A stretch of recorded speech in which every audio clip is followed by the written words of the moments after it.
जी अस्सलाम वालेकुम दोस्तों, कैसे हैं आप? उम्मीद है खैर आफियत से होंगे। और आज का दिन एक वोलेटाइल सेशन रहा जो आप लोगों ने देख लिया। और इनफैक्ट इसकी कल हम बात ही कर रहे थे कि वॉल्यूम जिस तरह कम है तो आने वाले दिनों में हम ये एक्सपेक्ट करेंगे। और अगर इसी तरीके से वॉल्यूम थोड़े कम रहे तो आप मज़ीद भी इसके अंदर करेक्शन देख सकते हैं।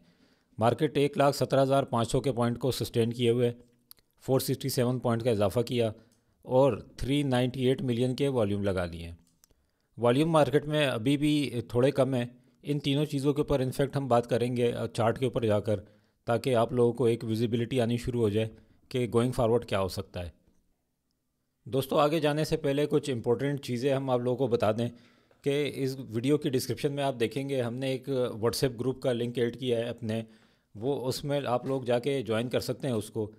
उसका पर्पज़ ड्यूरिंग द मार्केट कोई रियल टाइम अपडेट आ रही है तो वो हम उसमें अपडेट कर दिया करेंगे, ताकि आप लोगों को मार्केट की डायरेक्शन अप डाउन या स्टेडी रहने का जो भी इसका इंडिकेशन है वो आपको आ जाया करेगा, या पर्टिकुलर सेक्टर के हवाले से कोई डिस्कशन या हमारा कमेंट आप लोगों को उस पर मिल जाएगा।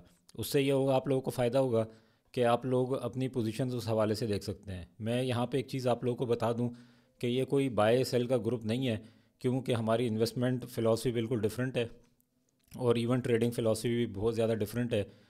उछलने कूदने की आदत नहीं है हम लोगों को कि थोड़ी थोड़ी दिनों में जो है या बाय सेल करें। ना कोई हमारी किसी ब्रोकर से एफिलिएशन है। जो हमारी सर्विसेज हैं और जो हमारी कॉन्टेक्ट डिटेल हैं वह आप लोग हमारी वेबसाइट विज़िट कर सकते हैं। उसके अंदर पूरी इन्फॉर्मेशन मौजूद है, आप लोग वहाँ से जाके देख सकते हैं।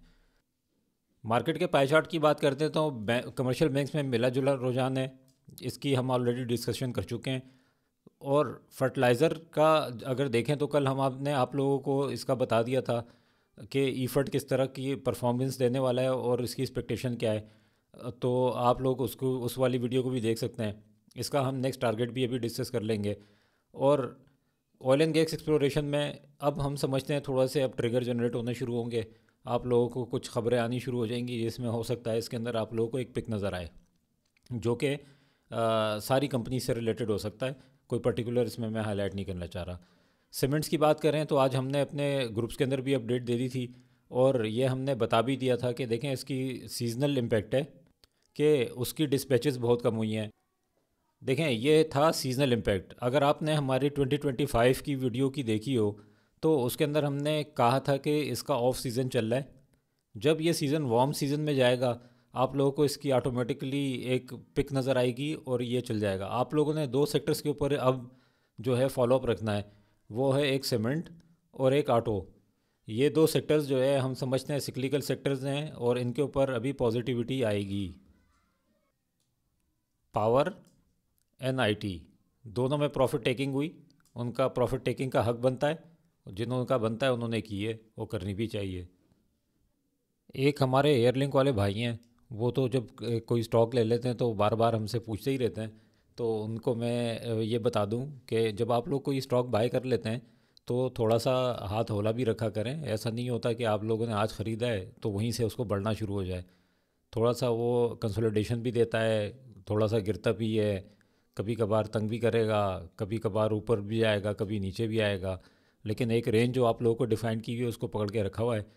तो उनको मैं क्विक आज दिखा दूंगा कि अभी शाम का आखिरी 15 मिनट के अंदर हुआ क्या है उसके अंदर। देखें, हमने अपने चैनल पे एक चीज़ पोस्ट की थी कि स्टॉप लॉस हंटिंग होगी और उसके लिए जो बड़े प्लेयर्स हैं ये बहुत ट्रिक करते हैं। वो कम वॉल्यूम के साथ गिराते हैं और फिर नीचे से बड़े वॉल्यूम के साथ उसको पिक कर लेते हैं। तो यही चीज़ आप देखेंगे कि हमने एयरलिंक के अंदर देखा है कि पहले इसको यहाँ से ऊपर से इसको नीचे मारा है और फिर यहाँ पे लाके देखें कितने बड़े वॉल्यूम के साथ इन्होंने उठा लिया है। तो ये एक स्ट्रेटजी होती है कम वॉल्यूम पे जमा करने की। अगर हम कंपनी वाइज परफॉर्मेंस की बात करें तो ईफर्ट, एफएफसी, दावा, एच बी एल एंड सोआन, इन सब ने परफॉर्मेंस अच्छी दी है। सीमेंट, आईटी हम ऑलरेडी ऊपर डिस्कस कर चुके हैं, क्यों गिरे क्या हुआ, ये इसको मेरे ख्याल से दोबारा डिस्कस करने की ज़रूरत नहीं है। एक जो काबिल ज़िक्र स्टॉक है वो है ईफर्ट, हम उसकी बात कर लेते हैं। देखें, कल हमने ईफर डिस्कस किया था। उसके अंदर हमने ये बात की थी आप लोगों से कि इसने एक अच्छे वॉल्यूम के साथ ब्रेकआउट दिया है और ये 240 को टच कर सकता है, 240-42 के लेवल को। और इसने वही एग्जैक्टली ये किया, एक टाइम पे कैप भी लगा, और चूंकि वो एवरेज क्लोजिंग होती है उसकी वजह से थोड़ा डाउन दिखाया है, लेकिन ओवरऑल इसमें कैप ही लगा हुआ है। अब जो नेक्स्ट रेजिस्टेंस है इसके पास, वो है इसके पास 255 की, देन 264 की। अच्छा, आप ये देखिएगा कि ये जब अनचार्टेड टेरिटरी में कोई भी स्टॉक चला जाता है तो फिर उसके पास जो है ना, स्काई इज़ द लिमिट होती है, या तो कोई ट्रिगर उसके लिए ऑफ हो। तो ये आप लोगों ने जहन में रखना है। इसी तरीके से एफएफसी ने भी यही काम किया, और ईफर्ट भी अब उसी डिगर पे चल रहा है। तो हम ये नहीं कह रहे कि ये बिल्कुल एफएफसी की तरह वो एकदम शूट कर जाएगा ऊपर, लेकिन आप लोगों ने जो अभी लेवल्स हैं अभी इनको देखें, जब ये पार करेंगे तो आगे फिर आगे देखेंगे। मार्केट के चार्ट की बात कर लेते हैं। मार्केट की कैंडल आप देखें, सुबह गैप अप ओपनिंग हुई, फिर उसने एक डाउन लगाया और फिर रिकवर करती ऊपर गई है। देखें, अगर मैं इंडिविजुअल इस कैंडल को देखूं, ये हैमर कैंडल बहुत प्यारी कैंडल बनी हुई है, और ये कॉन्फिडेंस दे रही है कि बुल जो हैं वो अभी भी हावी हैं बियर्स के ऊपर, और एक सेंटिमेंट जो है वो बुल मार्केट का अभी कायम दायम है। और हम ये समझते हैं कि ये इसमें एक अच्छी एक रिकवरी हुई है। सिर्फ जो एक चीज़ लैग कर रही है वो है इसका वॉल्यूम। अगर ये वॉल्यूम अच्छा होता तो इससे अच्छी कैंडल कोई भी नहीं थी इस टाइम। सिर्फ और सिर्फ जो है ये कॉन्फिडेंस थोड़ा शेक कर रहा है, अदरवाइज़ जो है वो एक बहुत अच्छी कैंडल बनी हुई है, और ये इंडिकेट कर रही है कि आने वाले सेशन बहुत अच्छे बन सकते हैं, और इंशाल्लाह बनेंगे भी। अगर हम आवरली साइड की बात कर रहे हैं मार्केट की, तो आप देखें ये एक inverse head and shoulder pattern बनाता हुआ जाएगा, और यहाँ से ये एक ब्रेकआउट देने के लिए फुल मूड में लग रहा है। जो इसके अंदर अब ये वॉल्यूम आखिर में लग रहे हैं और ये रिकवरी कर रही है, इससे पता चल रहा है कि बायर का इंटरेस्ट बहुत ज़्यादा आ रहा है इसके अंदर। अगर वॉल्यूम अगर आज बढ़ जाते तो ये एक समझ लें 90 से 100% हमें एश्योरेंस हो जाती इसकी कि हाँ, there are lot of chances के अगले आने वाले सेशन बहुत ज़्यादा बुल सेशन होने वाले हैं। लेकिन चूंकि वॉल्यूम अभी कम है, तो अभी डिग्री ऑफ अनसर्टेनिटी अपनी जगह कायम है।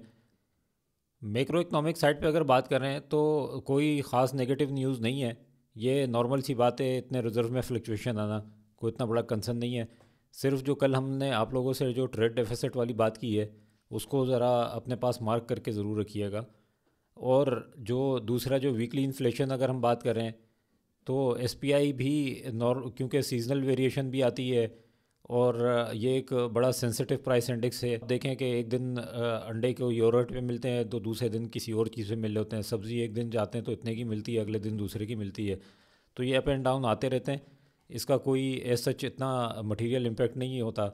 लेकिन जो असल आपने जिसको पकड़ के रखना है वो रखना है कोर इन्फ्लेशन को।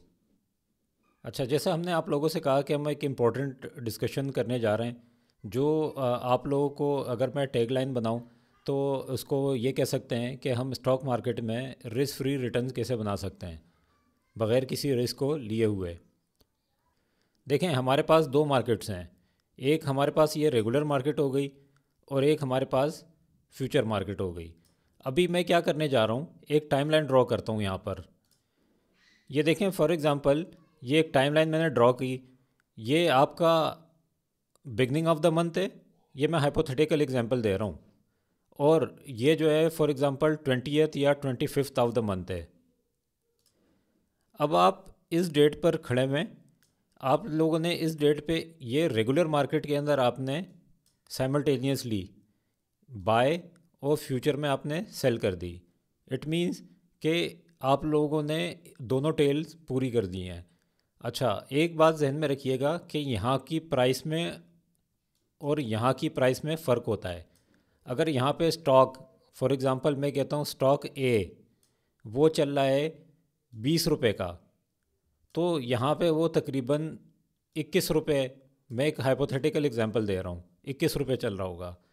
तो आपने एक बाय करके दूसरा से यहाँ पे सेल कर दिया साइमल्टेनियसली इस डेट के ऊपर, लेकिन इसकी जो मेच्योरिटी होनी है वो यहाँ पे आके होनी है। अच्छा, अब होगा क्या कि इन डेज़ के लिए आपको एक फ्यूचर का कॉन्ट्रैक्ट लॉक हो गया। इसको अगर हम बात करें स्टॉक मार्केट की लैंग्वेज में, इसको बोलते हैं डिलीवरेबल फ्यूचर कॉन्ट्रैक्ट या DFCs। इस तरह की ट्रांजैक्शन में होता क्या है कि आपका जो फ्यूचर में रिटर्न मिलने वाला है वो लॉक हो जाता है इस डेट के ऊपर। अब इसमें डिफ़िकल्टी क्या आती है कि थोड़ी सी प्राइस वेरिएशन आ सकती है। फॉर एग्ज़ाम्पल आपको 5-6 लाख या 10 लाख की क्वांटिटी यहाँ पे चाहिए, तो वो साइमल्टेनियसली यहाँ पे नहीं मिलते। हेयर कम्स आवर फैसिलिटेशन, हम आपके लिए यहाँ पे बल्क डील भी अरेंज कर सकते हैं। दूसरा, आपको यहाँ पे एक अच्छा रेट ऑफ रिटर्न भी चाहिए होगा। अब अगर हम दूसरी साइड पे बैंक की बात करते हैं, वो फॉर एग्ज़ाम्पल आपको आजकल अगर 10% देता है, तो as per income tax ordinance section 151 B, profit on debt जो है वो 15% विद होल्डिंग टैक्स के लिए लाइबल है। मींस कि वो आपका विद होल्ड कर लेंगे 15% आपके रिटर्न में से, देन आपको देंगे। यहाँ पे भी 15% आपको सीजीटी लगेगा, लेकिन एक डिफरेंस आ जाएगा। वो ये एडवांटेज आपको यहाँ पे मिल जाएगा कि आप लोगों, फॉर एग्ज़ाम्पल आप लोगों ने अगर बैंक में अर्न किया है 6 million rupees in a year, तो वो आपको नॉर्मल टैक्स की कैटेगरी में उठा के ले जाएगा। मतलब अगर आपकी कोई और अदर सोर्स ऑफ इनकम भी है, तो आपको उसको एडअप होगा, फिर आप जो नॉर्मली स्लैब में फॉल कर रहे हैं उसके हिसाब से आपको टैक्स लगेगा। अब वो 20% भी हो सकता है, 30% भी हो सकता है, depending upon your income level. यहाँ पे आपको डीसीएफ के अंदर आपको फुल एंड फाइनल 15% ही पे करना पड़ेगा। तो इससे रिलेटेड अगर कोई टेक्निकलिटीज़ आपको डिस्कस करनी हो या बल्क डील्स के हवाले से बात करनी हो, तो you can approach us, we can facilitate. और अगर मार्केट चाहे वो अप जाए या डाउन जाए, आपकी पोजीशन से इम्पेक्ट नहीं होती है। जो आपने रिटर्न लॉक कर लिया वो आपको मिलता ही है उसके ऊपर। तो उम्मीद है आप लोगों को दोस्तों ये सेशन पसंद आया होगा। अगर पसंद आया है तो हमें लाइक और सब्सक्राइब करना ना भूलिएगा। अभी भी वही ट्रेंड कायम व दायम है कि माशाल्लाह व्यूअर्स तो बढ़ रहे हैं, लेकिन मोर देन 50% जो है वो देख तो लेते हैं, लेकिन बिना सब्सक्राइब किए आगे निकल जाते हैं। तो उन लोगों से गुजारिश है कि हमारी अप्रिसिएशन के लिए उसको सब्सक्राइब कर लिया करें। इससे हमें एक मोटिवेशन मिलती है और इसी तरह का क्वालिटी कंटेंट आप लोगों के फ्यूचर में भी लेके आएंगे। और इंशाल्लाह इससे भी अच्छा और एक लुक्रेटिव स्ट्रेटजीज़ होंगी प्रॉफिट अर्न करने की। तो दोस्तों अब हम अपना सेशन एंड करते हैं। इंशाल्लाह मिलते हैं फिर नेक्स्ट वीडियो में। अपना ख्याल रखिएगा। अल्लाह हाफिज़।